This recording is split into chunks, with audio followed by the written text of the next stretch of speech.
Hello अस्सलाम वालेकुम students, कैसे हैं आप लोग? स्टूडेंट्स ठीक ठाक होंगे, उम्मीद है खैरियत से होंगे।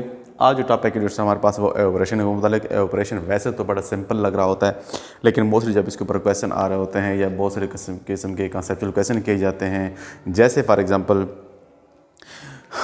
आपने लोगों ने अगर मटका देखा हो, मटका जिसको हम घड़ा कहते हैं उर्दू में, मोस्टली उसका पानी डिस्टेंस अक्सर ठंडा रहता है। तो कभी आपने सोचा है कि ये पानी क्यों ठंडा रहता है? इसके अंदर कोई फ्रीज़र या इस किस्म की कोई मशीनरी तो फिट नहीं है। ये ठंडा कैसा पानी मटके के अंदर, घड़े के अंदर क्यों ठंडा हो जाता है? या इसकी एक दूसरी एग्जांपल आपको मैं दे सकता हूँ कि गर्मियों की सीज़न में जैसे हम पसीना पसीना होते हैं, तो जैसे आप पंखे के नीचे बैठते हैं तो आपको कूलिंग इफ़ेक्ट्स, आपको मतलब कूलिंग होती है। इसके ऊपर अक्सर क्वेश्चन भी आ जाते हैं, शॉर्ट क्वेश्चन आ जाते हैं बोर्ड्स के पेपर में कि why we feel cool under the fan. पंखे के नीचे बैठने से हमें कूलिंग इफ़ेक्ट्स क्यों पड़ते हैं? तो इन तमाम चीज़ों का आंसर ट्यूशनर्स अभी आपको ये सारी चीज़ें क्लियर हो जाएंगी। थोड़ा सा आप इस वीडियो के साथ अटैच रहें और थोड़ा सा हमारे साथ भी फेयर हो जाएं कि इतने बेहतरीन किस्म के लेक्चर्स आपके लिए ले आते हैं और आप बगैर इसको देख तो लेते हैं, ना इसके ऊपर लाइक होती हैं, ना इसके ऊपर सब्सक्रिप्शन आती है, ना कुछ होती हैं। तो मेरी वीडियोस अगर आपकी समझ में आ रही है स्टूडेंट्स और आप इसको चीज़ों को पिक कर रहे हैं, तो आप इसको लाजमी सब्सक्राइब किया करें और इसको शेयर करें अपने दोस्तों के साथ, और लाजमी बेल की यानी घंटी का जो निशान था उसको लाजमी आप क्लिक करके इसके नोटिफिकेशन को ऑन कर दिया करें, ताकि मेरी हर आने वाली वीडियोस आपको मिल सकें।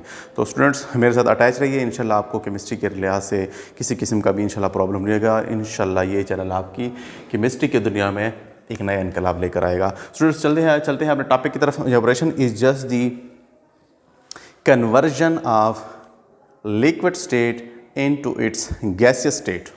इसकी एक तारीफ आप सिंपल से ऐसे कर सकते हैं या आप ऐसे कर सकते हैं कि the change of liquid into its vapour without external heating is called evaporation. कि जब लिक्विड्स वेपर्स में कन्वर्ट हो जाता है बग़ैर किसी हीट के, यानी आपने उसको कोई हीट नहीं दी, किसी किस्म का टेम्परेचर नहीं दिया, फिर भी उसमें से एवापोरेशन हो रही है, तो इस किस्म को हम कहते हैं एवापोरेशन। तो ये एवापोरेशन कैसे हो जाती है, इसके ऊपर थोड़ी सी हम डिटेल से कॉन्सेप्चुअल देखते हैं, और जैसे मैंने आपको शुरू में कुछ क्वेश्चंस बताएं तो वो भी इंशाल्लाह आपकी इसी चीज़ों के अंदर क्लियर हो जाएंगे।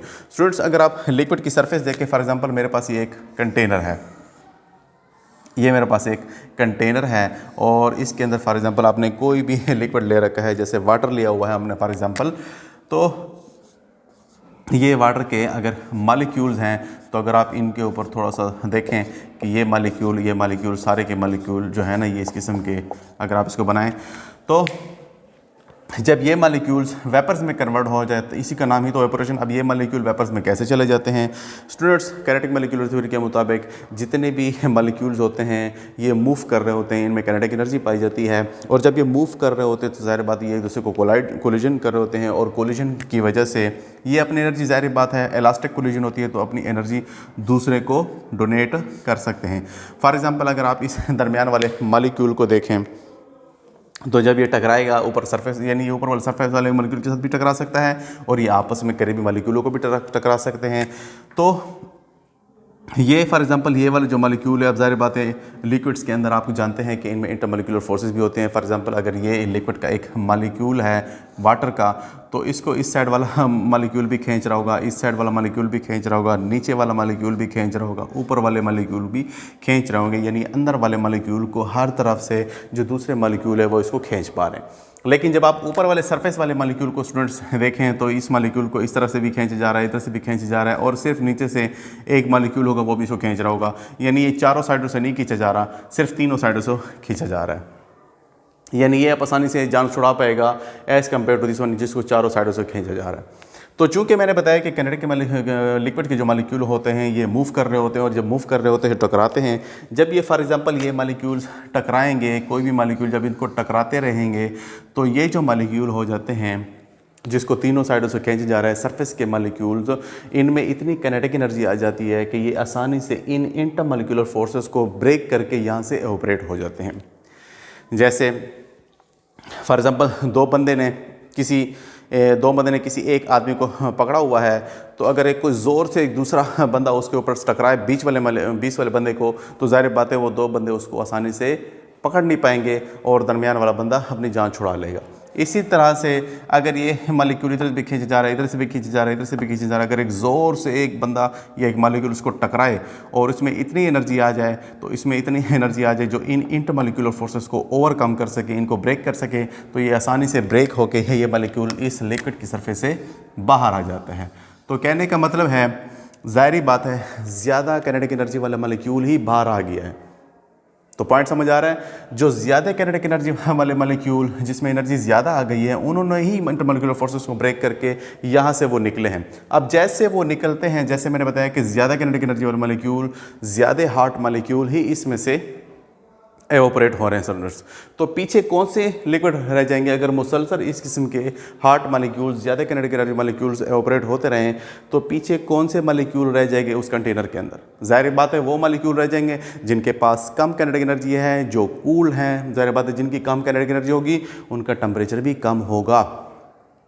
स्टूडेंट्स, टेम्परेचर की क्या डेफिनेशन करते हैं हम कि temperature is directly proportional to the average kinetic energy of the gas molecules. तो जैसे जैसे हार्ड मालिक्यूल या वो मालिक्यूल जिनकी काइनेटिक एनर्जी ज़्यादा है वो तो निकलते जाएंगे, ज़ाहिर बात है काइनेटिक के अंदर वो मालिक्यूल बच जाएंगे जिनकी एनर्जी कम है, जो कूल्ड हैं। तो ज़ाहिर बात है जब सारे के सारे हार्ड मालिक्यूल एवोपरेट होते जाएंगे तो पीछे कौन से मालिक्यूल रह जाएंगे? ज़ाहिर बात है वो मालिक्यूल रह जाएंगे जिनका टेम्परेचर कम है। तो लिक्विड जो है ना, ये आहिस्ता आहिस्ता ठंडा होने लगता है क्योंकि हॉट मालिक्यूल उसमें से वन बाय वन एवोपरेट हो रहे हैं।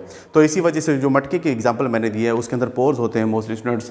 तो जैसे जैसे हॉट मालिक्यूल उसमें से एवोपरेट हो रहे होते हैं, पीछे पिछली साइड में यानी बैक साइड पे लोअर मालिक्यूल रह जाते हैं जिनका टेम्परेचर कूल डाउन होता जाता है।